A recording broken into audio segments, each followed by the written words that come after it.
ça c'est mon expérience à moi, la plupart des personnes qui viennent dans les suites du vaccin à mon cabinet présentent des fatigues très importantes.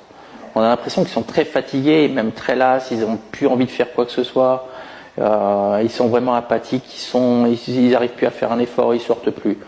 Ils décrivent vraiment des fatigues importantes. Même une jeune fille qui est passée 32 ans là, qui est passée après son deuxième vaccin, mais elle me disait qu'elle était très fatiguée.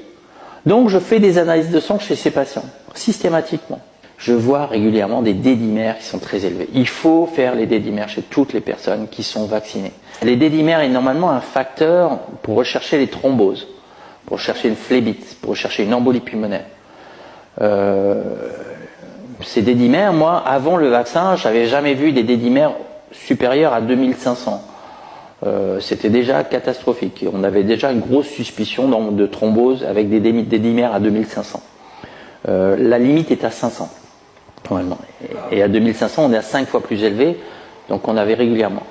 La jeune fille que j'ai vue là, il y a 3 semaines, de 32 ans, elle était avec 5000 de D-dimères. Oh là là.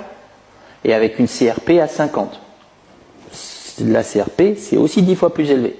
Donc les D-dimères 10 fois plus élevés, les CRP 10 fois plus élevés. Elle a un tableau d'embolie pulmonaire associé à une pneumonie. Et pourtant, elle était bien. Elle était juste fatiguée. Elle venait de faire le deuxième vaccin. Alors là, le laboratoire me téléphone directement. Docteur Ox, votre patient il va pas bien, c'est catastrophique là, c'est une urgence. Maintenant, les médecins du laboratoire disent non, c'est sûr, on sait que c'est le vaccin qui donne ça. On n'a jamais vu ça avant. Pourquoi personne n'en parle? C'est quand même quelque chose d'important. Quand on a des D-dimères qui sont très très élevés comme ça, c'est qu'il se passe quelque chose au niveau du sang. Des CRP qui sont très élevés, c'est qu'il se passe quelque chose au niveau du sang. On ne sait pas ce qui se passe. C'est comme un tableau de rhumatisme inflammatoire aigu avec une agression au niveau de l'endothélium vasculaire. Qu'est-ce qui se passe? Il n'y a pas tellement de conséquences là déjà à ce moment-là. En ce moment, on voit juste les personnes qui sont fatiguées.